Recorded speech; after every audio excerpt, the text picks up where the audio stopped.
네, 오늘 이렇게 우리 찬양을 신나게 해서 너무 좋았고요. 예, 그 MR에서 나오는 게 트루디 목소리인지 다른 가수 목소리인지, 네, 아무튼 아니면 또 우리 일부러 그런 거예요? 예, 좋았어요, 아주 좋았습니다. 아무튼 자, 여러분 너무 반갑고요. 오늘 하루가 좀 사실 조금 무덥지 않았나요? 네, 이제 장마가 몰려오면서 굉장히 좀 후덥지근한 하루를 보냈습니다. 좀 지치셨을 수도 있는데요. 아무튼 심기일전 하시고 또 이 사도행전 강의 이제 오늘 마지막 시간인데요. 몰입하시다 보면 정신이 살아나든지 아니면 주님의 은혜 가운데 주무시든지 둘 중에 하나를 할 것 같습니다. 그래서 뭐가 됐건 편안하고 즐겁고 기쁜 마음으로 참여해 주시길 바라겠습니다. 사도행전 52장 52장이 아니죠. 네, 제가 너무 몰입했어요. 사도행전 강의 쉬운 두 번째 시간입니다. 제목은 로마에서 전파되는 하나님의 나라. 이거 제목을 한번 읽을까? 시작. 로마에서 전파되는 하나님의 나라. 오늘 이제 마지막 레슨은 어제부터 이제 고민하고 준비를 하면서 이거를 한 번으로 끝낼 수가 없을 것 같은데 막 이런 생각이 계속 저를 괴롭혔습니다. 그래서 망설이다가 그냥 오늘 좀 압축해서 다 최선을 다해서 보고 오늘 못하는 레슨들은 다음에 땡큐. 예, 이렇게 또 아들이 서비스도 해주고 아주 복이 터졌습니다. 네, 제가 가끔 이상한 소리를 하긴 하는데 우리 애들이 말은 잘 들어요. 네. 말도 잘 듣고 착하고 좋습니다. 제가 사랑하죠. 자, 그래서 이제 좀 압축을 해서 오늘 하려고 하다 보니까 여러분이 조금 딴 때보다 좀 더 집중을 좀 하셔야 됩니다. 내용이 조금 있어요. 자, 오늘 이제 마지막 여정이 나오는데요. 여러분 이제 한 몇 달 동안 이 지겹게 이 지도를 보셔서 머릿속이 좀 들어오세요? 자, 마지막으로 이제 보여드리는 이제 지도인데요. 아시아 지역, 그 다음에 시리아 지역 이러면 여러분 이제 좀 구분이 가세요? 여기 지도에서 아직은 아리까리 하세요.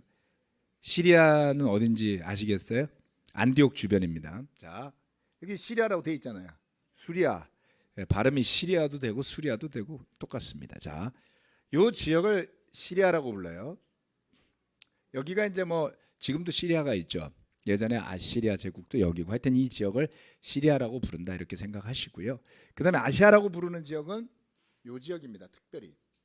그러니까 우리가 지금 일상적으로 가지고 있는 아시아라고 생각하는 거는 우리나라가 사는 아시아잖아요. 그런데 유럽 사람들이 봤을 때 우리나라하고 일본은 극동이라고 불러요. Far East라고 부릅니다. 그래서 자기들 머릿속에서 다 자기 중심으로 생각하잖아요. 중국은 자기가 중국이라고 중심이라고 그러고, 그렇죠. 유럽은 자기네 왼편에 있으면 동쪽, 오른쪽에 있으면 서편 이렇게 부른다는 거죠. 아무튼 그렇게 생각하시면 그 사람들 생각엔 여기가 아시아였어요. 그래서 아시아 지역은 에베소라는 도시가 있었다 이렇게 보셔야지 되고요. 그 다음에 이것도 이제 마지막으로 들으시는 거니까. 자, 여기에 마케도니아 지역이 있고 그 다음에 아가야 지역이 있다고 했습니다. 사실 중근동의 그 역사라든가 그 다음에 이 지금 터키 지역이라든가 그리스 지역의 이 역사들에 대해서 이렇게 공부를 하려고 그러다 보면 내용이 사실 너무 많아요. 그리고 우리하고 별로 연관이 없어서 특히 우리 한국 사람들이 이 역사를 공부하려면 상당히 어렵습니다. 중동 지역이 여러분 머릿속에 지금 이란, 이라크, 시리아 그래도 어디든지 잘 이게 감이 안 잡히시지 않나요? 사우디아라비아가 어디냐 그러면 잘 못 찍으실 거예요 아마. 그렇죠? 그다음에 이란하고 이라크하고 사우디하고 무슨 다 똑같이 생긴 터번 두른 사람이라고 생각하지 민족이 다르다 이렇게 못 볼 수도 있죠. 저도 굉장히 오랜 시간 이 역사를 보면서 머릿속에 자리 잡는데 너무 오래 걸려서 고생을 했습니다. 그렇기 때문에 좀 심플하게 여러분이 자꾸 보셔야 성경이 더 넓게 보이고 좀 더 깊이 있게 이렇게 보일 수가 있기 때문에 부연 설명 드리는 겁니다. 자, 그런데 지난 시간에 이 배가 바울이 탄 배가 로마로 바로 못 가고 풍랑을 만났어요. 풍랑을 만나갖고 풍랑 속에서 이렇게 하다가 어디까지 왔냐면 여기 멜리다라고 써 있는데 몰타라고 나올 겁니다. 오늘 말씀에서. 자, 열 나흘 동안을 밥도 못 먹고 배 타고 바람에 휘말려 가지고 배가 여기까지 왔어요. 여기까지. 이 거리가 얼추 계산하면 한 2,000km가 넘습니다. 상당한 거리를 폭풍에 밀려서 배가 떠밀려 왔죠. 자, 그리고 이 섬에서부터 이제 수라구사, 시래큐즈라고 그러죠. 미국에도 도시가 있고 여기에도 있습니다. 시래큐즈라고 수라구사라는 항구 도시가 있고, 그다음에 레기온이라는 도시가 있고요. 그리고 보디올이라는 항구 도시가 있습니다. 여기에서 아피오라고 돼 있죠, 그렇죠? 요 위로 올라가면 로마가 여기쯤 있어요. 여기쯤에. 그래서 요거는 이제 머리에 두시고 가셔야지 오늘 스토리가 그래도 머릿속에서 입체적으로 좀 들어갑니다. 첫 번째 몰타 에피소드입니다. 조금 전에 말씀드렸다시피 배가 떠돌다가 지난번에 상륙한 섬이 도착해 보니 몰타라고 하더라는 것이죠. 그곳에 내려서야 그 사람들이 몰타섬이라는 것을 알게 됩니다. 섬 사람들이 친절을 베풀어 줬고요. 지난번에 뭐라 그랬죠? 봄에 항해를 했어야 되는데 봄에 항해하지 않고 11월에 했다 그랬죠. 겨울 시작할 때. 그러니까 이때는 상당히 추웠을 겁니다. 그래서 추위 때문에 불을 피워서 맞아주는데, 그러다 보니까 몇 가지 에피소드가 생겨납니다. 제가 그래서 첫 번째는 몰타 에피소드다 이렇게 제목을 붙여놨는데요. 불을 피우다가 보니까 바울이 나뭇가지를 가지고 불에 넣었는데 불이 뜨거워지니까 독사가 튀어나와서 바울의 손에 달라붙었습니다. 자, 그래서 섬 사람들이 28장 4절이죠. 그 뱀이 바울의 손에 매달려 있는 것을 보고 이 사람은 틀림없이 살인자이다. 바다에서는 살아나왔지만 정의의 여신이 그를 그대로 살려두지 않는다 하고 서로 말하였다. 이게 이제 그 당시에 토착 신앙과 연결되어 있습니다. 고대의 사람들은 우리도 그런 말 있잖아요. 벼락 맞아 죽을 뭐 이렇게. 그렇죠. 뭐 나쁜 짓 하고 이러면 이렇게 가다가 횡사하고 뭐 이렇게 사고 나서 죽고 그러면 무슨 죄를 졌을까 이렇게 생각하는 거 있죠, 아직도. 그런 것처럼 그 시절엔 이런 생각들이 기본적으로 있었더라는 것을 볼 수가 있습니다. 그래서 이 여신, 그들이 섬기는 여신이 그대로 살려주지 않을 거다 그랬는데 바울이 안 죽었어요.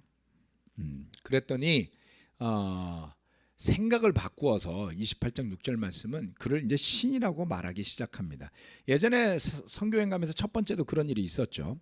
그래서 놀라운 일은 아니지만 이러한 일이 일어나게 됐습니다. 자, 이게 첫 번째 에피소드는 독사 에피소드고요. 두 번째 에피소드는 28장 7절로 10절 말씀인데요.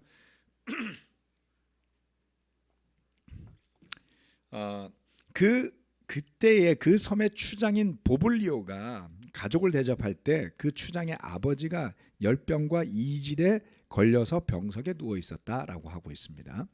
그래서 바울이 들어가서 기도하고 손을 얹어서 낫게 해주었는데, 그랬더니 섬에 있던 아픈 사람들이 다 몰려왔습니다. 그래서 마치 예수님께서 마을을 다니시며 병자를 고쳐준 것처럼 그들이 와서 병의 고침을 받게 됩니다.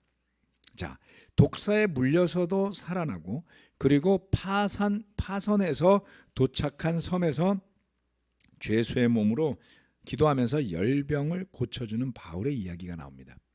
이 지금 성경 말씀에서 열병과 이질에 걸려서 이렇게 8절에 이야기하고 있죠. 8절에서 이 열병과 이질은 그 지역에서 유행하는, 지중해 지역에서 유행하는 풍토병이라고 하는데요.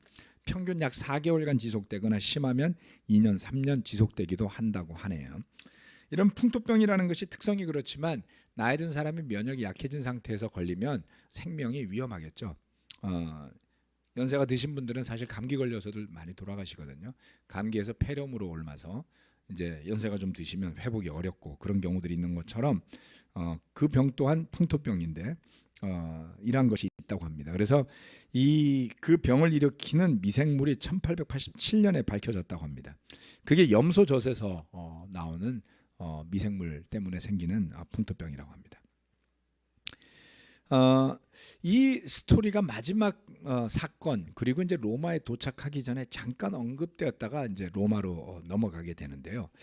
저는 이것을 보면서 바울의 전도 여행이 아주 모든 구석구석마다 아주 알뜰살뜰하게 놀라운 일들로 꽉 차 있다, 이런 인상을 받았습니다. 그리고 누가는 의사였는데요. 누가는 의사였으면서도 믿음으로 주님의 능력으로 병이 낫는 것을 잘 묘사해 주고 있습니다. 그러한 그 병고침이라는 그 자체만으로는 사실 굉장히 주목할 만한 일이고 대단한 일임에도 불구하고 바울과 누가는 아주 그냥 평범한 일상처럼 이 일을 하고 지나가죠. 네. 사실 목적이 어디 있느냐에 따라 달라지는 것 같아요. 신기한 것을 보는 데 있고 그것을 마치 과장하고 그러자고 한다면 이 자체를 떠벌리고 다닐 터인데, 하나님께서 뜻하신 때에 그 주신 능력을 가지고 어떤 시점에서는 그처럼 기도로 병낫게 하는 일들을 사도들이 하곤 했더라는 기록이 있는 것입니다. 그래서 병고침 자체가 대단하다기보다는 놀라운 주님의 능력으로 언제든 가능한 일이다라는 믿음을 바울이나 누가가 가지고 있는 것이 아닌가, 그러한 것이 몰타 에피소드에서 좀 주목할 만한 내용이다라고 생각을 합니다. 자, 이제 그랬던 사도들이 드디어 로마에 입성을 하게 되는데요. 네, 이 부분은 제가 읽어드리도록 하겠습니다. 석 달 뒤에 우리는 그 섬에서 겨울을 난 디오스구로라는 이름이 붙은 알렉산드리아 배를 타고 떠났다. 자, 지금 아직 무슨 섬에 있죠? 몰타섬, 그렇죠? 몰타섬의 남판 섬에 아직 남아 있죠. 자, 그 섬에 알렉산드리아 배가 왔습니다. 알렉산드리아는 어디냐면 이집트예요. 이집트의 알렉산드리아에서 배가 왔습니다. 지금은 리비아인가요? 알렉산드리아가 아직도 이집트였나 리비아였는데 조금 헷갈리네요. 아프리카 북쪽이죠. 그래서 이 배는 곡식을 싣고 다니는 배였다고 그래요. 이집트 지역이 곡창지대거든요.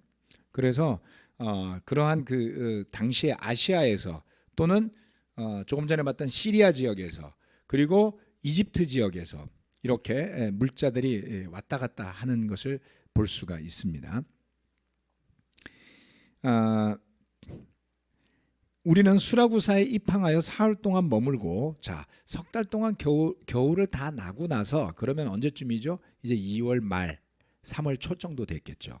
그때쯤에 알렉산드리아의 그 곡물 운반선을 타고 수라구사라는 항에서 사흘 동안 머물고 그곳을 떠나 빙 돌아서 레기온에 다다랐다. 저 위쪽이었습니다. 그런데 하루가 지나자 남풍이 불어왔으므로, 남풍이 불면 어떻게 돼요? 위로 올라가기가 쉽다 그랬죠. 이틀 만에 보디올에 이르렀다.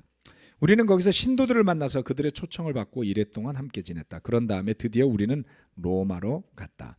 거기 신도들이 우리 소식을 듣고서 아피온 광장과 트레스 마을까지 우리를 맞으러 나왔다. 바울은 그들을 보고 하나님께 감사를 드리고 용기를 얻었다. 우리가 로마에 들어갔을 때 바울은 그를 지키는 병사 한 사람과 따로 지내도 된다는 허락을 받았다. 자, 석 달을 그 섬에서 보내고 드디어 이제 올라오기 시작을 하는데요. 중간에 하나 주목할 만한 것이 있습니다. 그건 뭐냐면 보디올이라는 항구 도시입니다. 네. 이 보디올이라는 항구 도시는 제가 다른 게 집중하느라 그 사진을 뺐네요. 보디올이라는 항구 도시는 나폴리 쪽에 있습니다. 나폴리 아시죠? 나폴리, 소렌토. 밑에 스파게티 집이었나요 옛날에? 지금은 없어졌죠. 그래서 그 노래에서만 듣던 나폴리와 소렌토가 고 몰려 있어요. 이렇게 보면. 그래서 나폴리 항에서 약간 더 올라온 쪽에 있는 항구가 보디올이라는 항구인데요. 이 항구 도시에서 신도들을 만납니다. 형제들. 다시 말하면 예수님을 믿는 사람들을 그 도시에서 만나게 돼요. 여기는 로마가 아니에요. 이탈리아의 남쪽이잖아요. 남쪽으로 내려가는 그 항구 도시에서 어떻게 신자들을 만났을까요? 그렇죠? 그러니까 그 그 이태리 지금까지 복음의 무대는 어디였냐면 예루살렘, 그리고 시리아 지역, 그리고 올라가서 아시아 지역, 그 다음에 마케도니아 지역, 그리고 아가야 지역, 이렇게 지중해의 동쪽이 전체적인 무대였죠. 그러다 처음으로 이탈리아에 왔는데 그 이탈리아의 항구 도시 보디올이라는 곳에서 신자들을 만난 겁니다. 이 사람들은 누구냐라는 것이죠. 네.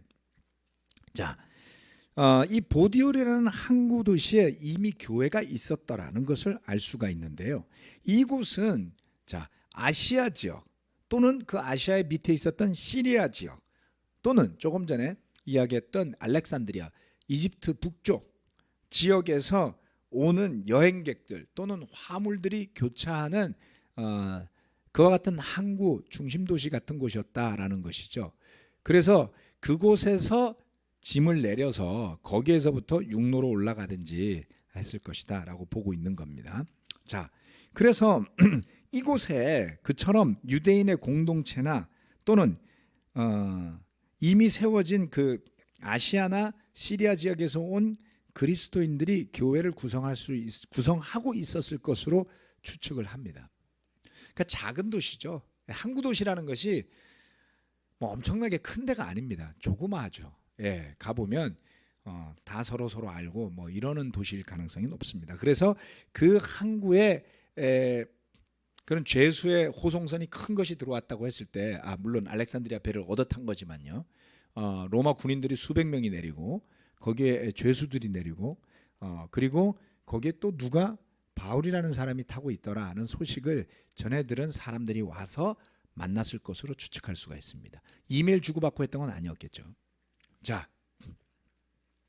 그래서 이제 바울 일행이 로마에 가까워 오고 있습니다. 자, 네. 그래서 그곳에서 보디올이라는 항구 도시에서 일주일 동안을 그곳에 신도들과 함께 지냈어요. 그리고 난 다음에 로마로 올라갔는데 28장 15절은 뭐라고 이야기하냐면 거기 신도들이 우리 소식을 듣고 이렇게 이야기를 하고 있어요. 여러분, 로마에 있는 신도라고 부르는 그룹의 사람들은 바울 일행이 올 것을 어떻게 알았을까요? 추측을 해보는 거예요. 그죠? 바울이 재판 중에 있었잖아요. 2년간 감금돼 있었고, 그래서 언제 풀려날지 알 수가 없었죠. 그러면 그 가이사랴에서 재판을 받는 기간 동안에 누군가가 바울이 항소했으므로 로마에 갈 것이다라고 미리 소식을 띄웠던 것일까요? 인편으로? 네.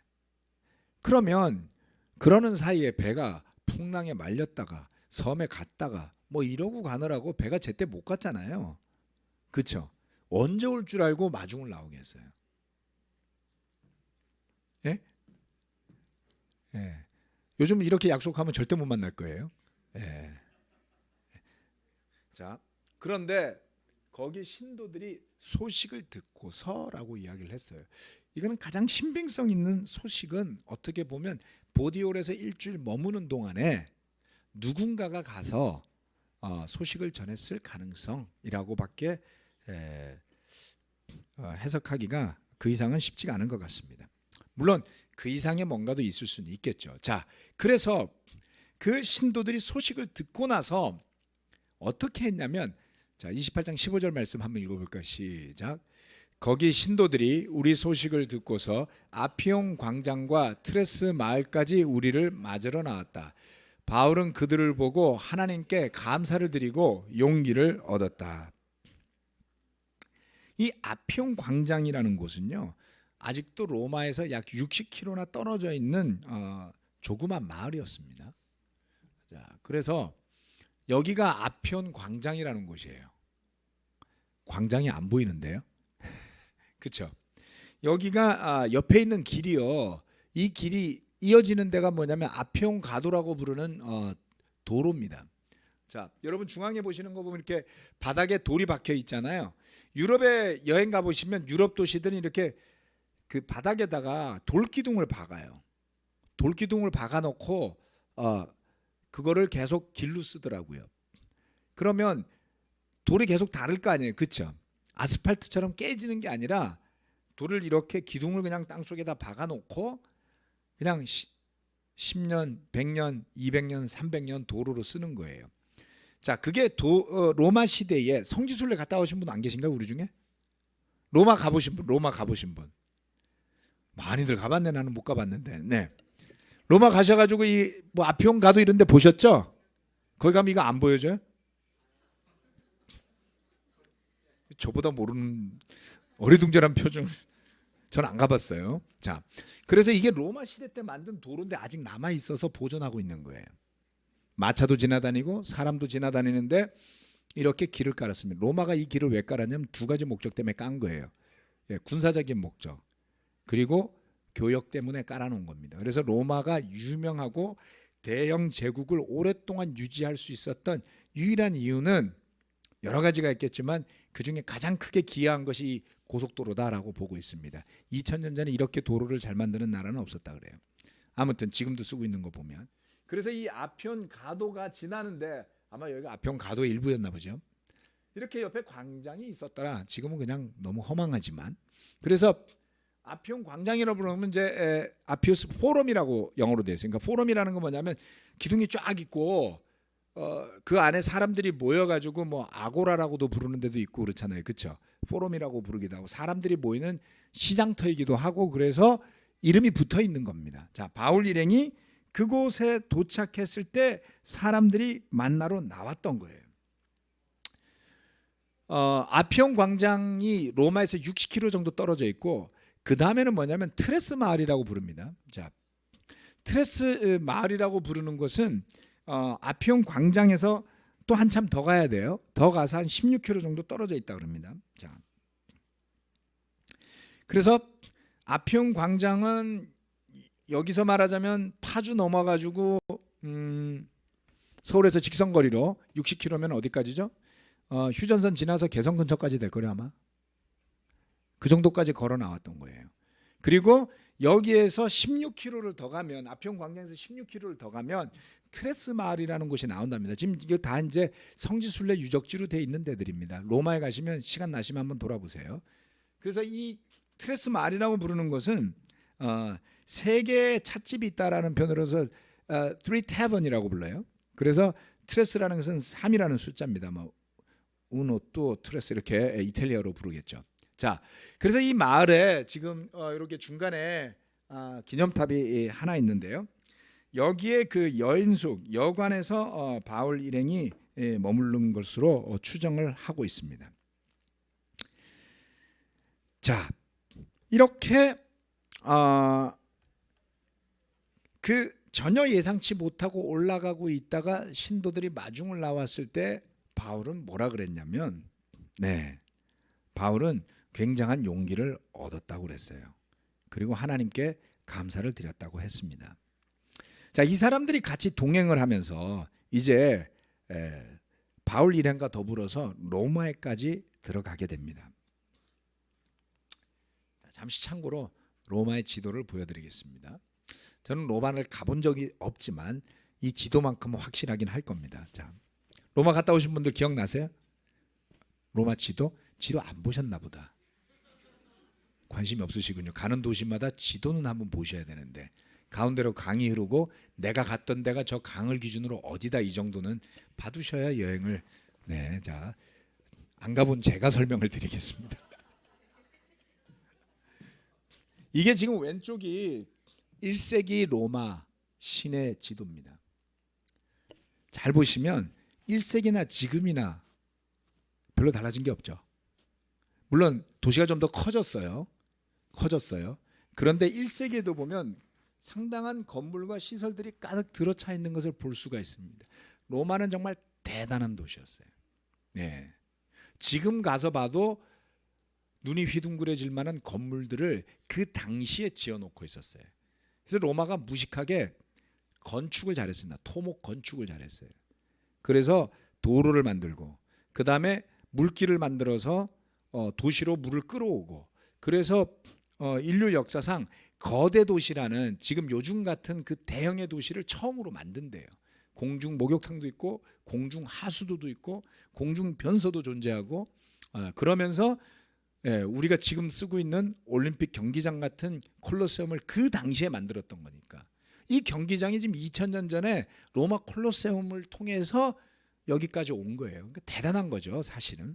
자, 그런 로마에 제가 이 외에 지도를 보여드리냐면 바울이 올라와서 머물렀는데 이 로마에서 유대인이 사는 지역이 있었다라고 합니다. 여기에 보면 요 지역이라고 그래요. 그러니까 로마 시내에서 가장 낮은 지역, 좀 낮은 지역이라고 합니다. 그 낮은 지역에 다시 말하면 통풍이 좀 잘 안 되는 곳, 좀 냄새가 좀 심하게 나는 곳. 그래서 로마인들은 별로 안 살고 싶어하는 가난한 사람들의 동네였을 것으로 추정을 해요. 그래서 여기가 강 건너에 있죠, 그렇죠? 이게 테베강이잖아요. 그래서 이 테베강 안쪽으로 많은 시설이 모여 있고요. 그 다음에 여기에 유대인들이 사는 유대인 집단 주거지가 있었다고 합니다. 그럼 여기는 뭐냐? 요 지역 두 군데가 유대인을 중심으로 한 공동체 플러스 교회가 있었던 지역. 그 다음에 여기는 유대인 구역은 아니었지만 이 지역에도 교회가 좀 있는 그러한 지역이었다라고 여겨지는 곳이에요. 그러니까 지금 현대 로마를 보면 이름이 똑같습니다. 트레스테베르라고 여기 지역을 그렇게 불러요, 지금도. 자, 그래서 여기 있는 동산이라든가 그런 이름도 다 그 시절 걸 그대로 쓰고 있더라고요. 뭐 우리나라 종로나 조선시대 때 종로나 같은 거잖아요, 그렇죠? 그런 것처럼 똑같습니다. 자, 그래서 이 지도대로 보면 현재 로마의 요 지역이에요. 요 지역이 유대인들이 거주하던 지역입니다. 로마 시내에서. 그다음 요 지역이 여기 언덕이라 그래요. 요 지역에 교회들이 몇 개 흩어져 있었을 것이다라고 본다는 것이죠. 자, 이거를 여러분 머리에 넣어 두시고 다음을 보셔야지 돼요. 몇 가지를 설명할 거기 때문에.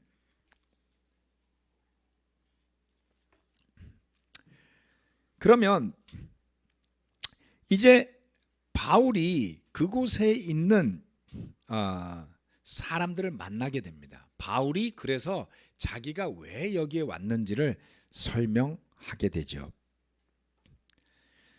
28장 17절 말씀을 보면 사흘 뒤에 바울은 그곳 유대인 지도자들을 불러 모았다. 어디 산다 그래서 여러분 이제 지도 머리 기억 남아 있죠, 아직?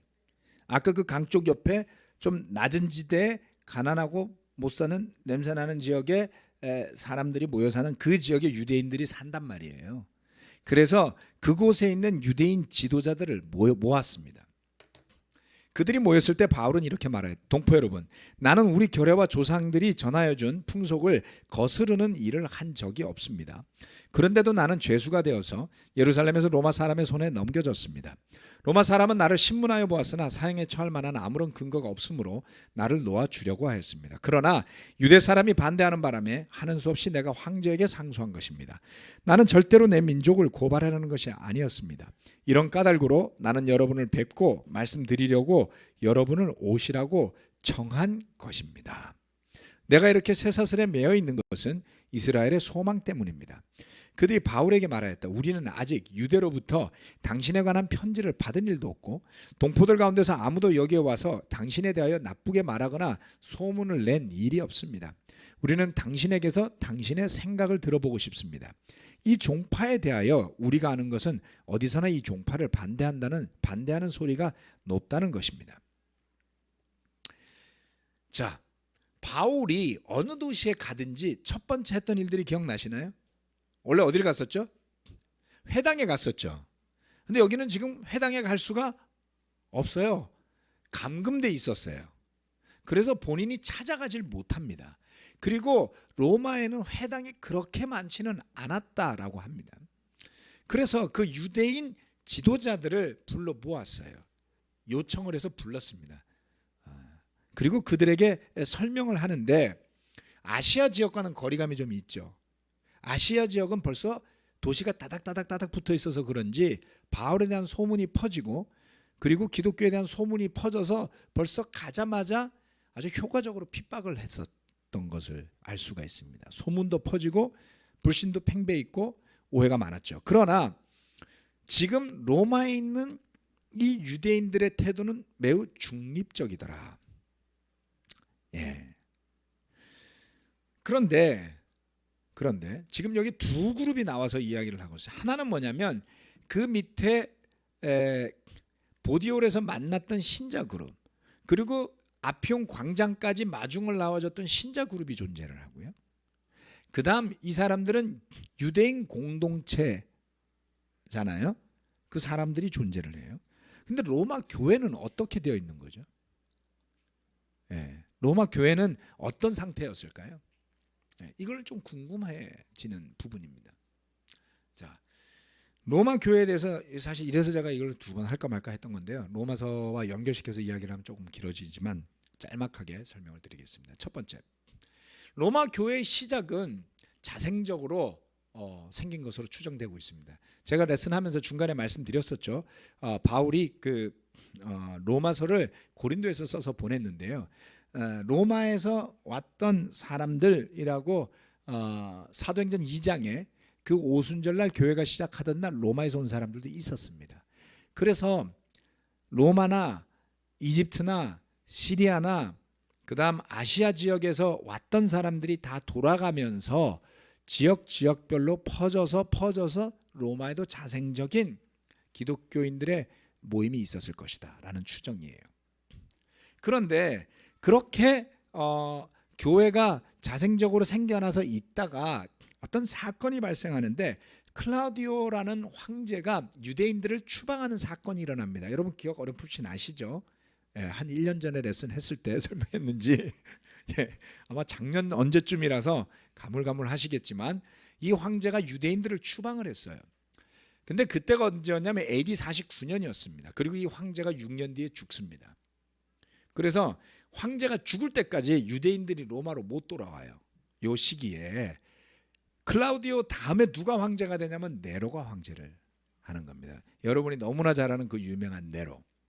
자, 그래서 바로 이 시기에, 즉 6년간 유대인을 추방했던 그 시기에 바울이 아굴라와 브리스길라를 고린도에서 만나게 돼요. 고린도에서. 고린도는 선교 여행에서 2차잖아요. 그렇죠? 2차 고린도. 자, 그래서 2차 선교 여행 때 여러분 기억 잘 더듬어 보시면 잘은 생각 안 나겠지만 2차 선교 여행 때 바울이 고린도에 가서 고생을 무척 했잖아요. 혼자 먼저 갔다고 제가 강조했었죠. 아테네에서 고린도로 혼자 갔어요. 그리고 그곳에서 누구를 만나냐면 브리스길라와 아굴라. 자, 여기에 보면은 나와 있습니다.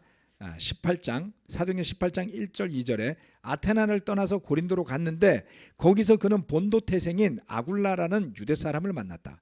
아굴라는 글라우디오 황제가 모든 유대 사람에게 로마를 떠나라는 칙령을 내렸기 때문에 얼마 전에 그의 아내 브리스길라와 함께 이탈리아에서 온 사람이다. 브리스길라와 아굴라를 바울이 고린도에서 만났는데 브리스길라와 아굴라는 여기에서 세례받았다거나 성경 말씀을 공부했다는 내용이 나오지 않아서 이미 기존의 제자였고 바울과 아는 사람이었을 것이다라고 제가 설명드렸어요. 그렇죠? 그러면 브리스길라와 아굴라는 어디서 왔냐면 로마에서 왔단 말이에요. 그죠? 그러니까 로마에 브리스길라와 아굴라와 함께 쫓겨난 기독교인들이 있었을 것으로 봐야 되는 겁니다. 그리고 그들을 바울이 2차 선교 여행 때 고린도에서 만났던 거예요. 그리고 이 브리스길라와 아굴라는 이것도 잘 들어두셔야 됩니다. 브리스길라와 아굴라는 그곳에 있다가 에베소로 바울보다 먼저 갔어요. 그렇죠? 그리고 거기서 큰 역할을 하나 했었죠. 예? 누구를 제자 삼았어요? 아볼로. 에베소에서 브리스길라와 아굴라가 아볼로를 제자 삼았다고 말씀드렸었죠. 그리고 나서 브리스길라와 아굴라는 먼저 로마로 돌아갑니다. 이게 드라마예요, 완전히. 이걸 퍼즐을 맞추셔야지 로마서하고 사도행전하고 고린도서가 딱 머릿속에 들어오는 거예요. 그렇죠? 자, 여기에서 중요한 역할을 하는 게 브리스길라와 아굴라라는 거죠. 자, 통역하니까 좀 혼란스러울 수 있겠는데, you guys okay? Follow? No problem? Translate it? Sure, okay. It's a little bit complicated, but this is important. Okay. 자, 그래서 그래서 어떻게 되냐면 바울이 로마서를 작성해서 보내는 때가 언제냐면 AD 56년 겨울이었다. AD 56년 겨울, 57년 초. 어디에서요? 3차 선교 여행 때, 바울이 3차 선교 여행 때 아시아 지역을 다 돌고 마지막에 한 바퀴 돌로 고린도를 갔다가 다시 나와요. 그때 써서 보냈단 말이에요. 3차 선교 여행 때 고린도에서 바울이 로마서를 작성해서 보낸 게 AD 56년이에요. 자, 여기 잘 보세요. 클라우디오 황제가 54년에 죽었다 그랬잖아요. 이때쯤. 그러니까 그리고 난 다음에 브리스길라와 아굴라는 다시 로마로 들어간 거예요. 에베소에 교회가 세워지고 난 다음에. 그래서 그 이후로 다시 자생적 교회가 로마로 돌아갑니다. 이때. 그러면 바울이 지금 로마에 온 거는 언제냐? 자, 59년도에 출발했다 그랬죠. 가이사랴에서. 지난번에 연도 잘 기억 안 나시겠지만 생각을 해보세요. 59년도에 가이사랴를 출발해 가지고 결국 6개월을 헤매다가 봄이 돼서, 그리고 걸어 로마에 도착했을 때는 아마도 5월이나 6월쯤이었을 거예요. AD 60년경. 그러니까 자, AD 56년 57년 초에 로마서를 써서 보냈으니 57년, 58년, 59년, 60년 봄, 3년 반 만에 바울이 온 거예요. 로마서가 로마에 도착해서 로마에 있는 성도들이 그 로마서를 읽고 모임을 하던 차에 바울이 3년 반 만에 죄수의 몸으로 로마에 왔단 말이에요. 이제 드라마가 좀 이해가 되셨어요? 예. 그래서 이 시기에 자 56년에 편지 보냈을 때 브리스길라 아굴라는 로마에 있었을 거라고 그랬죠. 자, 그래서 로마서 16장을 보는 거예요. 여기서. 글자가 좀 작구나. 보이세요? 자, 한번 읽어볼까요? 자, 로마서 16장 3절로부터 5절입니다. 3절로부터 5절 같이 읽어보겠습니다. 시작. 그리스도 예수 안에서 나의 동역자인 브리스가와 아굴라에게 문안하여 주십시오. 그들은 생명의 위험을 무릅쓰고 내 목숨을 구해준 사람들입니다. 나뿐만 아니라 이방 사람의 모든 교회도 그들에게 감사하고 있습니다. 그들의 집에서 모이는 교회에도 문안하여 주십시오. 나의 사랑하는 에베네도에게 문안하여 주십시오. 그는 아시아에서 그리스도를 믿은 첫 열매입니다. 잘 보세요. 이게 다 연결이 된다고 제가 말씀드린 이유가 여기에 있는 겁니다. 자, 바울이 편지를 써서 보낼 때 브리스길라와 아굴라는 이미 에베소를 떠나서 로마에 가 있었더라. 그래서 로마서 말미에 약 28명의 이름이 나오면서 바울이 문안을 하는데 그 중에 상당한 비중을 차지하는 것이 바로 브리스길라와 아굴라고 그의 집에서 모이는 교회였어요.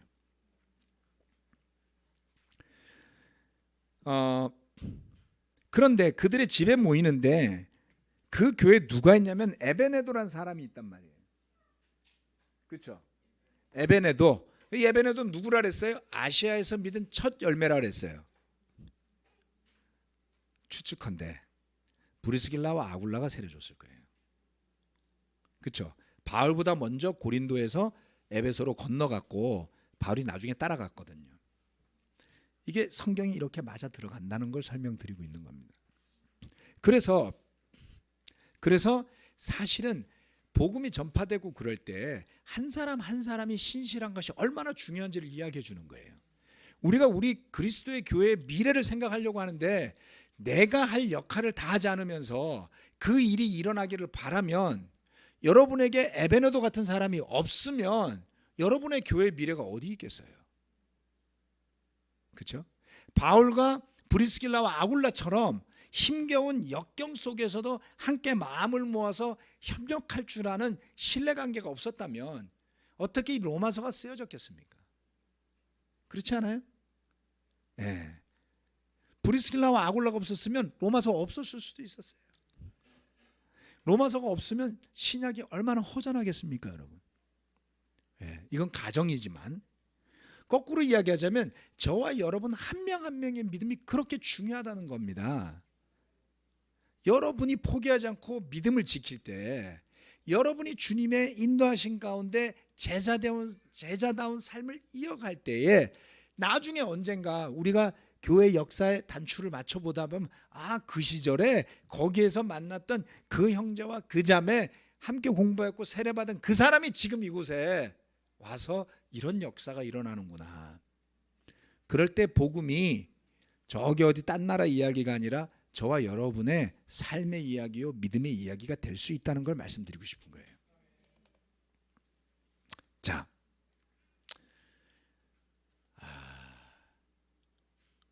그런데 바울이 설교를 합니다. 바울이 설교를 하는데 28장 23절로부터 28절까지의 말씀에 보면 이 유대인들의 반응은 덜어는 좋고 덜어는 나빴어요. 그들은 바울과 만날 날짜를 정하였다. 그날에 더 많은 사람이 바울의 숙소로 찾아왔다. 그는 아침부터 저녁까지 늘 했듯이 그들에게 하나님의 나라를 엄숙히 증언하고 모세의 율법과 예언자의 말을 가지고 예수에 관하여 그들을 설득하면서 그의 속내를 터놓았다. 더러는 그의 말을 받아들였으나 더러는 믿지 않았다. 그들이 이렇게 견해가 서로 엇갈린 채로 흩어질 때 바울은 이런 말을 한마디 하였다. 성령께서 예언자 이사야를 통하여 여러분의 조상에게 하신 말씀은 적절합니다. 곧 이런 말씀입니다.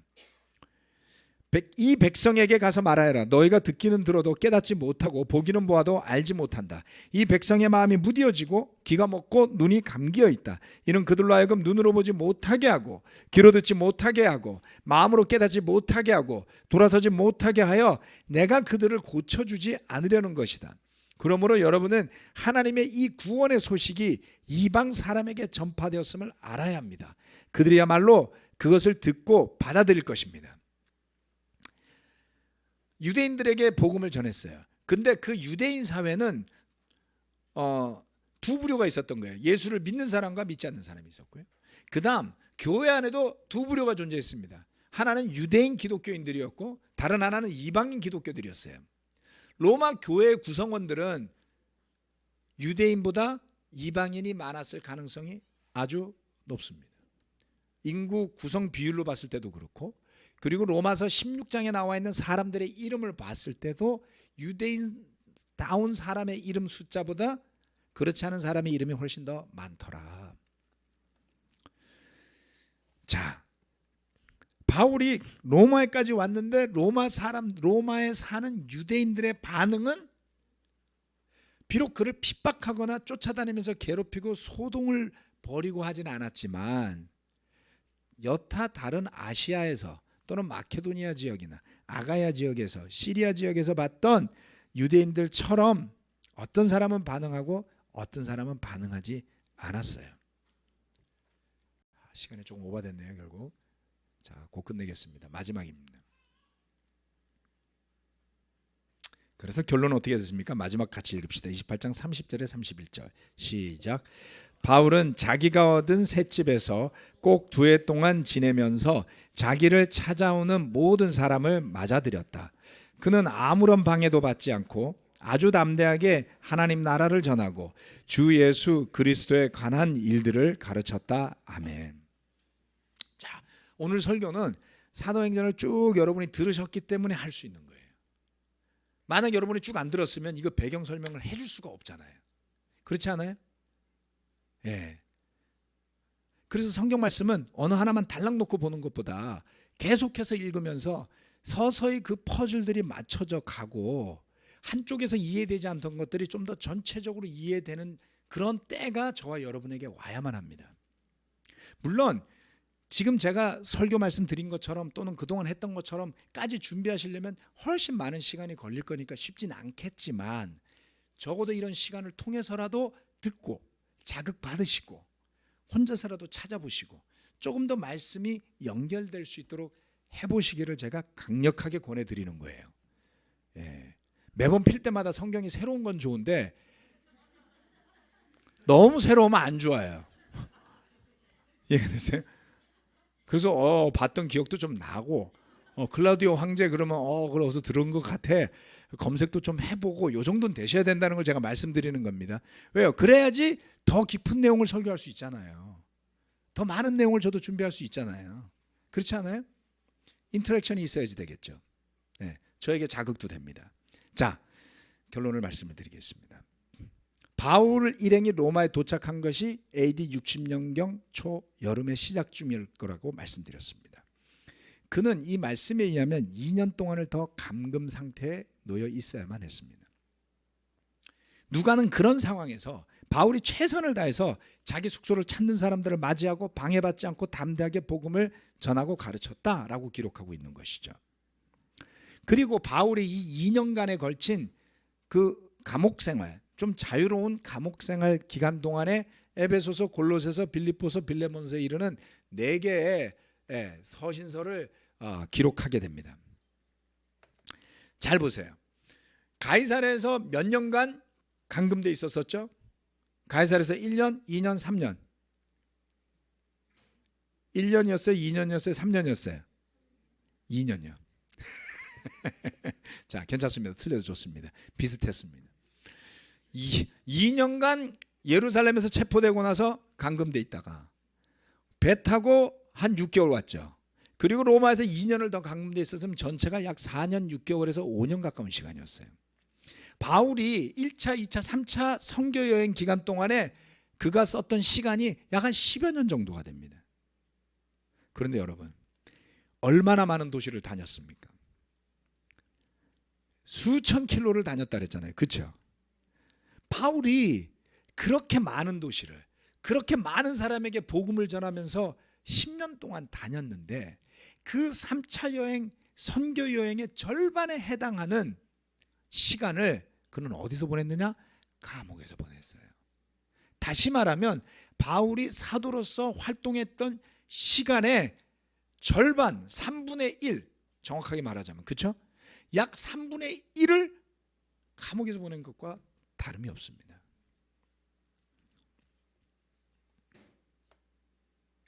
여러분이었다면 어땠을까요? 자유롭게 다니고 곳곳에 교회를 세웠던 사람이 감옥에서만 거의 5년을 있어야만 했습니다. 얼마나 답답했을까요? 그런데 바울의 태도나 그 바울을 기록하는 누가의 시선이 전혀 답답함을 보이지 않습니다.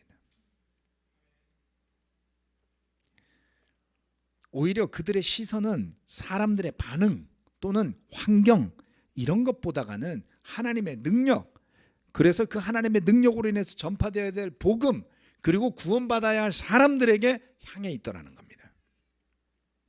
여러분, 극적으로 로마에 도달하기는 했지만 사람들의 반응이 기대했던 만큼이었나요? 그렇지 않았어요. 처음에 신자들이 그 아피온 광장까지 나와준 것은 고마운 일이긴 했지만 그 이후에 무슨 역할을 했는지가 기록되고 있지 않더라는 것입니다. 오히려 유대인들의 반응은 뜨뜻 미지근했어요.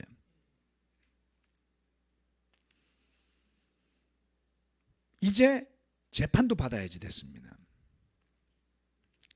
저는 이 장면을 보면서 어떤 그 장면이 떠올랐냐면 마치 3차 전도여행을 마치고 돌아와서 예루살렘에서 장로들에게 선교 여행의 성과를 보고하는 자리가 왠지 찜찜했잖아요. 그러지 않았어요? 열렬한 환영도 아니었다고요.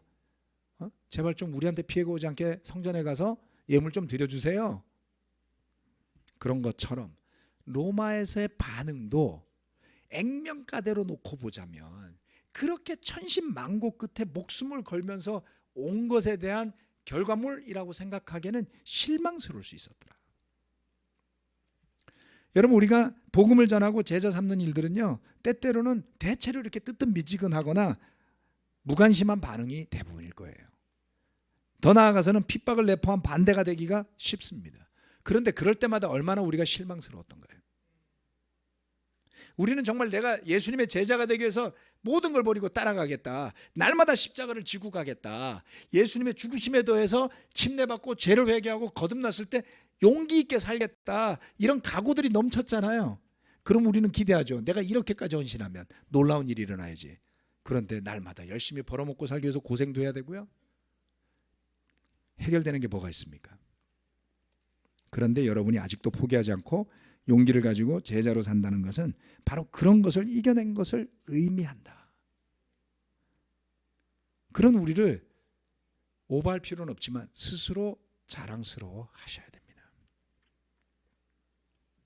바울과 그 일행의 믿음의 용기를 보면서 우리도 상황과 사람들의 반응 등의 주변에 휘둘리는 상태를 벗어나서 우리의 시점을 오직 주님에게, 그리고 그 주님의 복음에게, 그리고 그 복음을 기다리는 사람들에게 두면서 바울과 누가 일행처럼 이 말씀처럼 방해받지 않고 아주 담대하게 하나님의 나라를 전하고 예수 그리스도에 관한 일을 가르치는 사람들로 선다면 바울의 선교 여행이 남의 이야기가 아니라 바로 저와 여러분의 제자의 삶의 이야기가 될 것이라고 저는 믿습니다. 이걸로서 마치고 기도하겠습니다. 함께 기도하시겠습니다.